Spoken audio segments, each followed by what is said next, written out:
Hello दोस्तों, स्वागत है आप सभी का एमएस कोचिंग फ्यूचर का एक और नए वीडियो में। यदि आप नए विद्यार्थी हैं और आपका बोर्ड एग्जाम 2026 में होगा और आप तैयारी करने के लिए बिल्कुल तैयार हो गए हैं, क्योंकि आपका एग्ज़ाम जो है 2026 में बहुत अच्छे तरीक़े से हो, इसलिए आप सोच रहे हैं कि वैसे ऑब्जेक्टिव प्रश्न देखें जो बिल्कुल हमारे बोर्ड एग्जाम में पूछे जाए, तो आप सही वीडियो पर आए हैं। आपको इस क्लास में बिल्कुल 40 ऑब्जेक्टिव प्रश्न दिखाया जाएगा, जो साइंस के तीनों सब्जेक्ट जो फिजिक्स, केमिस्ट्री, बायोलॉजी है, तीनों से चुना हुआ इंपॉर्टेंट प्रश्न है। बिल्कुल यह प्रश्न आपके बोर्ड एग्जाम 2026 में देखने के लिए मिलेगा। तो चलिए मेरे प्यारे दोस्तों, देर नहीं करते हुए आपको हम दिखाते हैं कि वह कौन सा 40 ऑब्जेक्टिव है जो आपके बोर्ड एग्जाम में पूछे जाएंगे। इससे पहले आपको एक शानदार बात बताते हैं जो जानना बहुत आपके लिए जरूरी है। आपके एग्जाम में कुल मिला के साइंस से 1 से 80 वस्तुनिष्ठ प्रश्न पूछे जाएंगे, जिसमें से 40 प्रश्नों का आपको सही सही उत्तर OMR शीट में देना है, क्योंकि यह आपको जानना बहुत जरूरी है। चलिए आज का वीडियो का पहला प्रश्न देख रहे हैं। दिया हुआ है कि उत्तल दर्पण में आवर्धन का मान महत्तम होता है। तो उत्तल दर्पण में जो आवर्धन का मान महत्तम होता है वो कम से कम 1/2 होता है। कितना होता है? 1/2 होता है। बिल्कुल सारे प्रश्नों को आप देखिए, सभी प्रश्न आपके लिए इंपॉर्टेंट है और आपके बोर्ड एग्जाम में देखने के लिए जरूर मिलेंगे। अगली प्रश्न 2 नंबर प्रश्न देखिए। दिया हुआ है कि प्रकाश संश्लेषण के लिए दृश्य प्रकाश स्पेक्ट्रम का सबसे प्रभावी रंग है। तो सबसे प्रभावी रंग याद रखिएगा लाल होते हैं, क्योंकि स्पेक्ट्रम के बारे में आप अगर पढ़े होंगे तो ठीक है, नहीं पढ़े होंगे तो बिल्कुल आप अपने क्लास में सीखिएगा कि स्पेक्ट्रम से जब प्रिज्म से जो होते हैं ना 7 रंग के रंग में विभक्त होते हैं, वर्ण विक्षेपण जो पढ़ा होंगे या अब पढ़िएगा, तो वहाँ लाल रंग जो होते हैं ना सबसे प्रभावी होते हैं। और वैसे भी आप लोग जानते हैं कि खतरे में लाल रंग का संकेत जो होता है ना, ये बिल्कुल इंपॉर्टेंट होते हैं। चलिए हम आगे बढ़ते हैं। 3 नंबर प्रश्न देखिए। दिया हुआ है किस युक्ति में विभक्त वलय का दिक् परिवर्तक कार्य करता है। तो इस प्रश्न का सही उत्तर हो जाएगा आपका, याद कर लीजिए कि ये विद्युत मीटर में यानी विद्युत मोटर जो है ना, वहाँ दिक् परिवर्तक का कार्य करता है। ऑप्शन ए बिल्कुल इसका सही उत्तर हो जाएगा। अगला प्रश्न देखिए आपके सामने दिखाई दे रहा है। अगला प्रश्न यानी 4 नंबर प्रश्न में पूछा जा रहा है कि प्रतिरोधकों को एक संयोजन में से एक प्रतिरोधक को अगर हटा लेने पर कुल प्रतिरोध बढ़ जाता है। यह संयोजित था, किस क्रम में संयोजित था आपको बताना है। क्या यह समांतर क्रम में संयोजित था या श्रेणीबद्ध क्रम में संयोजित था। तो इस प्रश्न का जो सही उत्तर हो जाएगा वह समांतर क्रम में संयोजित था। इस वजह से संयोजन के प्रतिरोधक हटा लेने पर कुल प्रतिरोध क्या हो जाता है, तो बढ़ जाता है। चलिए बढ़ते हैं अगले प्रश्न की ओर। 5 नंबर प्रश्न आपके सामने दिखाई दे रहा है कि नाभिकीय ऊर्जा प्राप्त करने के लिए निम्नलिखित में कौन आवश्यक है। नाभिकीय ऊर्जा प्राप्त करने के लिए निम्नलिखित में कौन आवश्यक है। तो 5 नंबर प्रश्न का सही उत्तर आपका हो जाएगा यूरेनियम जो है नाभिकीय ऊर्जा प्राप्त करने के लिए बहुत आवश्यक होते हैं। ऑप्शन बी आपका सही उत्तर हो जाएगा। तो एक से एक इम्पोर्टेंट वीडियो आपको इस YouTube चैनल को देखने के लिए मिलेगा, और इस YouTube चैनल से पढ़कर बहुत सारे विद्यार्थी जो है हर साल अच्छे नंबर से पास करते हैं। तो आप अगर नए हैं इस YouTube चैनल पे तो बिल्कुल इस वीडियो को लाइक करके इस YouTube चैनल को आप सब्सक्राइब जरूर कर लीजिएगा, क्योंकि अभी से लेकर आपके बोर्ड एग्जाम 2026 तक इंपॉर्टेंट प्रश्न देखने के लिए आपको हमेशा मिलते रहेगा। तो 6 नंबर प्रश्न है कि निम्नलिखित में से किस लेंस को अपसारी लेंस कहते हैं। तो अपसारी लेंस की बात कहा जाए तो हमेशा आपका अवतल लेंस होगा, याद रखना है। वही अगर आपसे अभिसारी लेंस पूछा जाए, याद रखना है कि कभी कभी एग्जाम में अभिसारी भी पूछा जाता है, तो अभिसारी लेंस पूछा जाए तो उसके लिए आप करके आइएगा उत्तल लेंस को। लेकिन अपसारी लेंस की जब बात हो तो वहाँ अवतल लेंस यानी ऑप्शन ई आपका सही हो जाएगा।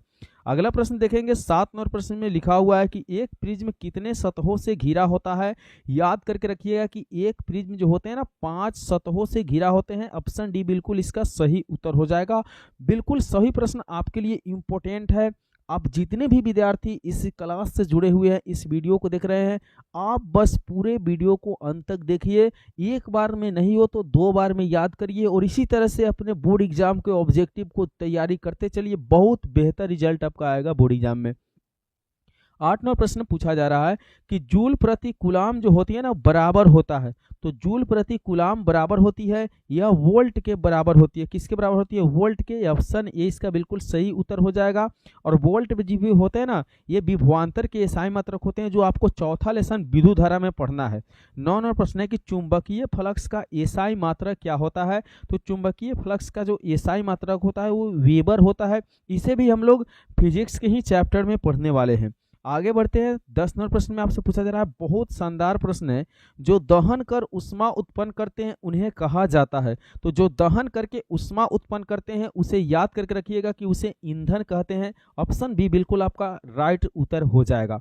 11 नंबर प्रश्न आपसे पूछा जा रहा है, किस दृष्टि दोष के निवारण के लिए अवतल लेंस का प्रयोग किया जाता है? मतलब कौन से दृष्टि दोष होते हैं जिसके निवारण यानी छुड़ाने के लिए, उपचार के लिए हम अवतल लेंस का प्रयोग करते हैं? तो यह प्रश्न का उत्तर हो जाएगा निकट दृष्टि दोष। अगर आपके आंखों में निकट दृष्टि दोष हो जाता है तो उसे छुड़ाने के लिए आप क्या करिएगा? अवतल लेंस का प्रयोग करिएगा। अगर आपके आंखों में दीर्घ दृष्टि दोष हो जाते हैं, दीर्घ दृष्टि दोष, तो इसके लिए आप क्या करिएगा? तो उत्तल लेंस का उपयोग करिएगा। तो बिल्कुल हम लोग सभी डिस्कस करते चलेंगे ताकि किसी भी प्रकार से ऑब्जेक्टिव प्रश्न आए तो आपसे एक भी प्रश्न ना छूटे एग्जाम में। तो 12 नंबर प्रश्न आपसे पूछा जा रहा है कि दूर दृष्टि दोष वाले मनुष्य के चश्मे में होता है। तो जिस मनुष्य के अंदर आंख में दूर दृष्टि दोष होता है, दृष्टि भी एक आंख का ही नाम होता है, आप लोग आगे हिंदी में भी पढ़ेंगे। तो 12 नंबर प्रश्न का सही उत्तर हो जाएगा आपका उत्तल लेंस। यानी उत्तल लेंस वाले जो होते हैं ना, उत्तल लेंस लगे होते हैं किसके चश्मे में? तो जिनके अंदर दूर दृष्टि दोष की बीमारियां होती है। ऑप्शन बी बिल्कुल इसका सही उत्तर हो जाएगा। 13 नंबर प्रश्न आपसे पूछा जा रहा है कि लघुपथन के समय परिपथ में विद्युत धारा का मान, लघुपथन जब होती है उस समय विद्युत धारा की मान क्या होती है? तो 13 नंबर प्रश्न का सही उत्तर हो जाएगा बहुत अधिक बढ़ जाता है। आप शायद लघुपथन के बारे में नहीं समझते होंगे, आइए आपको समझाते हैं। लघुपथन का मतलब होता है जब हमारे घरों में उपकरण जो होती है ना, बिजली की उपकरण जब जलती है या जब गर्म तार ठंडे तार से सटते हैं तो उस अवस्था में क्या होती है? शॉर्ट सर्किट लगती है, उसे हम लघुपथन के नाम से जानते हैं। तो इस समय होती है कि क्या धारा की मान जो होती है ना बहुत अधिक बढ़ जाती है, जिसके कारण हमारे घरों में लगे उपकरण भी जलने लगते हैं। तो 13 नंबर प्रश्न का सही उत्तर हो जाएगा ऑप्शन सी, अर्थात अधिक बढ़ जाता है। चलिए 14 नंबर प्रश्न देखिए, बिल्कुल 40 प्रश्न ही देखेंगे आप और 40 में 40 इंपोर्टेंट प्रश्न देखेंगे। 14 नंबर प्रश्न है कि कैगा नाभिकीय विद्युत संयंत्र किस राज्य में स्थित है? कैगा नाभिकीय विद्युत संयंत्र यह जो है ना, यह संयंत्र का नाम है, ये कौन से राज्य में स्थित है? 14 नंबर प्रश्न में यह पूछा जा रहा है। तो याद कर लीजिएगा कि यह कर्नाटक जो होता है ना, कर्नाटक राज्य में स्थित है कैगा नाभिक विद्युत संयंत्र, इसे याद रखना है इस नाम को। 15वां प्रश्न में पूछा जा रहा है कि हजामत बनाने के लिए प्रयोग किया जाता है। इस प्रश्न को कभी कभी घुमा कर भी पूछा जाता है, यानी हजामत बनाने के लिए पूछा जा रहा है। कभी पूछा जाता है कि दाढ़ी बनाने में चाहे कभी पूछा जाता है कि हजामती के रूप में किस दर्पण का प्रयोग किया जाता है। तो याद रखिए कि यह हमेशा अवतल दर्पण के प्रयोग किया जाता है, क्योंकि अवतल दर्पण में जो होता है ना वह वस्तु का प्रतिबिंब थोड़ा सा बड़ा बनता है, इसलिए अवतल दर्पण का प्रयोग हमें किया जाता है हजामती के रूप में। बिल्कुल याद कर लेना, ऑप्शन 20 का सही उत्तर हो जाएगा। 16 नंबर प्रश्न में आपसे पूछा जा रहा है, बिल्कुल इंपोर्टेंट प्रश्न है, VVI प्रश्न है, निकट दृष्टि दोष में किस लेंस का प्रयोग होता है? तो अगर आपके आंख में या किसी बीमार व्यक्ति के आंख में अगर निकट दृष्टि दोष है तो उनके जो चश्मे होंगे ना वो बिल्कुल अवतल लेंस वाले चश्मे होंगे। ऑप्शन बी बिल्कुल इसका सही उत्तर हो जाएगा। अगले प्रश्न 17 नंबर प्रश्न में पूछा जा रहा है कि लेंस की क्षमता का एसआई मात्रक क्या है? बिल्कुल VVI प्रश्न है, हर बार एग्जाम में देखने के लिए मिलता है। तो लेंस की क्षमता का एसआई मात्रक जो होता है ना, याद करके रखना है कि डायऑप्टर होता है, यानी ऑप्शन ए बिल्कुल सही उत्तर हो जाएगा। और डायऑप्टर को डी से सूचित किया जाता है, इसे भी आप लोगों को याद रखना है। 18वें प्रश्न में आपसे पूछा जा रहा है कि प्रकाश के किरणें के समूह को हम क्या कहते हैं? तो प्रकाश के किरण के जो समूह होते हैं ना, ये प्रश्न भी आपको 2025 के एग्जाम में देखने के लिए मिला है। तो 18वें प्रश्न का सही उत्तर हो जाएगा किरणपुंज, यानी किरणों के समूह को किरणपुंज कहते हैं। उसी प्रकार से प्रकाश के किरण के समूह को हम किरणपुंज कहते हैं। ऑप्शन बी बिल्कुल इसका राइट उत्तर हो जाएगा। अगले प्रश्न की ओर बढ़ेंगे। 19वें प्रश्न में आपसे पूछा जा रहा है कि किसी माध्यम में छोटे छोटे कणों को निलंबन को कहा जाता है। तो माध्यम में जो होते हैं ना छोटे छोटे कणों के निलंबन को हम क्या कहते हैं? तो 19वें प्रश्न का उत्तर जो है याद करके रखना है कि इसे हम कोलाइडी कण कहते हैं, यानी किसी माध्यम में छोटे छोटे कणों के निलंबन को हम कहते हैं कोलाइडी कण। ऑप्शन ए याद करके रखना है। 20वां प्रश्न है ओम के नियम निहित है। ओम के नियम किसके लिए निहित है? इसे प्रश्न जो है ना बिल्कुल इंपोर्टेंट प्रश्न है, इसे याद रखना है। V बराबर आई आर के लिए ओम के नियम जो निहित होते हैं ना वो V बराबर आई आर के लिए होते हैं। ऑप्शन बी बिल्कुल आपका सही उत्तर हो जाएगा। आगे बढ़ते हैं। आगे 21वां प्रश्न में कहा गया कि विद्युत धारा की प्रबलता का एसआई मात्रक है। विद्युत धारा की प्रबलता जो है उसकी एसआई मात्रक क्या होता है? तो एम्पियर होता है। विद्युत धारा की एसआई मात्रक एम्पियर होता है, जो आगे हम लोगों को विद्युत धारा चैप्टर में पढ़ना है, यानी चौथा लेसन में फिजिक्स में पढ़ना है, भौतिकी में पढ़ना है। 22वां प्रश्न आपसे पूछा जा रहा है विद्युत धारा उत्पन्न करने वाले युक्ति को हम क्या कहते हैं? तो विद्युत धारा उत्पन्न करने वाले जो युक्ति होते हैं ना इसे याद करके रखना है, इसे हम जनित्र कहते हैं, यानी ऑप्शन ए बिल्कुल इसका राइट उत्तर हो जाएगा। 23वां प्रश्न में पूछा गया है कि निर्गत किरण एवं अभिलंब के बीच के कोण को हम कहते हैं। तो निर्गत किरण एवं अभिलंब के बीच जो कोण बनते हैं ना इसे याद करके रखना है कि इसे हम हमेशा क्या बोलते हैं? निर्गत कोण बोलते हैं, यानी ऑप्शन सी इसका राइट उत्तर हो जाएगा। 24वां प्रश्न है धारा मापने के यंत्र को कहते हैं। तो धारा मापने के यंत्र को हम क्या कहते हैं? तो 24वें प्रश्न का जो सही उत्तर हो जाएगा याद करके रखिएगा यह आमीटर, यानी ऑप्शन ए बिल्कुल इसका राइट उत्तर हो जाएगा। चलिए बढ़ते हैं अगला प्रश्न की ओर।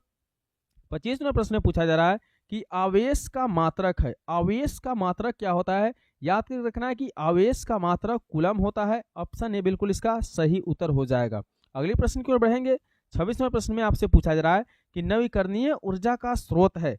तो नवीकरणीय ऊर्जा का जो स्रोत होता है ना वो सौर ऊर्जा होता है, और सौर ऊर्जा कभी खत्म नहीं होने वाले हैं। ऑप्शन बी बिल्कुल इसका सही उत्तर हो जाएगा। जो ऊर्जा खत्म नहीं होते हैं ना सारे ऊर्जा नवीकरणीय ऊर्जा में आते हैं, और जो खत्म हो जाने वाले होते हैं और नवीकरणीय में आते हैं, इसे याद रखना है। देखिए एक और शानदार प्रश्न आपके सामने दिखाई दे रहा है कि विद्युत बल्ब के फिलामेंट में किस तत्व का उपयोग होता है? तो विद्युत बल्ब के जो फिलामेंट होते हैं यह 2025 की एग्जाम में पूछा गया था। तो विद्युत बल्ब के फिलामेंट होते हैं ना उसमें टंगस्टन का तार लगा हुआ रहता है। ऑप्शन ए बिल्कुल इसका सही उत्तर हो जाएगा। तो बिल्कुल अभी तक आप इस वीडियो को लाइक नहीं किए हैं तो लाइक करिए। इस यूट्यूब चैनल पे पहली बार आप जुड़े हुए हैं तो सब्सक्राइब करके बने रहिए अपने बोर्ड एग्जाम 2026 तक। तो अगला प्रश्न दिया हुआ है 28वां प्रश्न, निम्नलिखित में यौगिक में कौन दुर्बल अम्ल है? तो जब आप अम्ल पढ़िएगा, अम्ल क्षार एवं लवण जो दूसरा चैप्टर है केमिस्ट्री का वहां पढ़िएगा तो वहां दुर्बल और अम्ल और प्रबल अम्ल पढ़ाया जाता है। तो दुर्बल अम्ल में पूछा जा रहा है कौन है? तो याद रखना है कि दुर्बल अम्ल की जो होती है ना वह CH3COOH होता है, यानी ऑप्शन बी बिल्कुल इसका सही उत्तर हो जाएगा। 29वां प्रश्न में आपसे पूछा जा रहा है निम्नलिखित में से कौन उपधातु है? निम्नलिखित में कौन उपधातु है? तो 29वां प्रश्न का सही उत्तर याद करके रखना है, बिल्कुल चुना हुआ प्रश्न है। उपधातु जो होते हैं ना वह बिल्कुल आपका हो जाते हैं, याद करके रखना है, ये एग्जाम में देखने के लिए मिलेगा। ये एस जो होते हैं ना उपधातु है। ऑप्शन डी बिल्कुल इसका राइट उत्तर हो जाएगा। 30वां प्रश्न है निम्नलिखित में से किस धातु का विस्थापन उसके लवण के विलयन से होता है? लवण के विलयन के द्वारा होता है, यानी निम्नलिखित में किस धातु का विस्थापन उसके लवण के विलयन से होता है, यानी लवण के विलयन के द्वारा होता है। तो 30वां प्रश्न का सही उत्तर जो आपका हो जाएगा, इसे याद रखना है, एग्जाम में पूछे जाएंगे, वह तांबा होते हैं। ऑप्शन ए बिल्कुल इसका सही उत्तर हो जाएगा। आगे बढ़ते हैं। अब हम लोग देखेंगे 31वां प्रश्न में पूछा जा रहा है कि खड़िया का रासायनिक सूत्र क्या होते हैं? तो खड़िया का जो रासायनिक सूत्र होते हैं वो CaCO3, यानी जो संगमरमर का रासायनिक सूत्र होता है वही खड़िया का रासायनिक सूत्र होता है। ऑप्शन सी याद करके रखना है, बहुत इंपॉर्टेंट प्रश्न है आपके लिए। 32वां प्रश्न में पूछा जा रहा है कि बिल्डिंग में किस गैस का उपयोग होता है? तो बिल्डिंग में किस गैस का उपयोग होता है? 32वां प्रश्न में याद रखना है कि एथाइन गैस का उपयोग बिल्डिंग में होता है। ऑप्शन बी बिल्कुल इसका राइट उत्तर हो जाएगा। अगले प्रश्न की ओर बढ़ेंगे। 33वां प्रश्न में आपसे पूछा जा रहा है कि अवक्षेपण अभिक्रिया में किस प्रकार का लवण प्राप्त होता है? तो अवक्षेपण अभिक्रिया में किस प्रकार के लवण प्राप्त होता है? तो 33वां प्रश्न का सही उत्तर याद रखना है कि अविलय लवण प्राप्त होते हैं। ऑप्शन बी बिल्कुल इसका सही उत्तर हो जाएगा। 34वां प्रश्न है बेकिंग सोडा का रासायनिक नाम है। तो बेकिंग सोडा का जो रासायनिक नाम होगा ना उसे याद रखना है कि sodium hydrogen carbonate. Sodium hydrogen carbonate जो है बेकिंग सोडा का रासायनिक नाम होता है। ऑप्शन बी से याद करके रखना है, एग्जाम में पूछे जाएंगे। 35वां प्रश्न में आपसे पूछा जा रहा है कि निम्नलिखित में से कौन सा उत्पाद लेड नाइट्रेट को गर्म करने पर प्राप्त होता है। तो लेड नाइट्रेट को गर्म करने पर जो प्राप्त होने वाले पदार्थ होते हैं ना, वह NO2 और O2, NO2 और O2, जो ऑप्शन डी में बिल्कुल सही उत्तर दिया हुआ है। 36वां प्रश्न में आपसे पूछा जा रहा है कि निम्नलिखित में से कौन विजातीय यौगिक है। तो विजातीय यौगिक याद रखना है कि प्लास्टर और पेरिस जो होते हैं ना, हमेशा विजातीय यौगिक होते हैं। ऑप्शन डी, विजातीय की बात जब भी किया जाए तो याद रखना है कि प्लास्टर और पेरिस ही होगा उसका उत्तर। अगले प्रश्न को बढ़ेंगे। 37वां प्रश्न में आपसे पूछा जा रहा है निम्नलिखित में से किस धातु को केरोसिन में डुबा कर रखते हैं। तो केरोसिन में डुबा के रखने वाला जो धातु है ना, बहुत बार पूछे गए प्रश्न है, सोडियम होते हैं। याद रखना, ऑप्शन ए बिल्कुल इसका सही उत्तर हो जाएगा। 38वां प्रश्न है कि कौन सा अधातु कमरे के ताप पर द्रव होता है। कौन सा अधातु कमरे के ताप पर द्रव होता है। तो 38वां प्रश्न भी बहुत इंपॉर्टेंट है, हर बार पूछा जाता है। तो ब्रोमीन, याद रखना, ऑप्शन ए बिल्कुल इसका सही उत्तर हो जाएगा। 39वां प्रश्न है कि सीसा और टीन का मिश्र धातु को कहते हैं। तो सीसा और टीन जब मिलते हैं ना, तो इसके मिश्र धातु से बनते हैं सोल्डर, यानी सोल्डर, ऑप्शन ए बिल्कुल सही उत्तर हो जाएगा। 40वां प्रश्न में आपसे पूछा गया है कि निम्नलिखित में से किससे चाकू से काटा जा सकता है। तो चाकू जो है ना, चाकू से यहाँ काटा जाने वाला जो पदार्थ है वो लिथियम हो जाएंगे, क्योंकि इसमें जो है ना सोडियम नहीं दिया हुआ है ना। तो सोडियम जब नहीं रहे तो याद रखना है कि लिथियम हो जाएगा, ऑप्शन ए बिल्कुल इसका सही उत्तर हो जाएगा। तो जैसे कि आप वीडियो में थंबनेल में देखे होंगे कि आपको बताया गया था कि 40 ऑब्जेक्टिव जो है ना इंपॉर्टेंट है, तो बिल्कुल इस क्लास में 40 ही ऑब्जेक्टिव कराया गया है। अगर आपको सभी प्रश्न अच्छा लगा हो, वीडियो अच्छा लगा हो, तो बिल्कुल लाइक कर दीजिए। इस यूट्यूब चैनल पर पहली बार आया है तो बिल्कुल सब्सक्राइब कर दीजिए। और इसके आगे यानी 41 से लेकर आपको 80 तक के वीडियो चाहिए, तो बिल्कुल आप एक प्यारा सा कमेंट कर दीजिए कि हमें इससे आगे की चाहिए, और आपके लिए हम लेकर आएंगे। तब तक के लिए हम बाय, मिलेंगे अगले वीडियो में।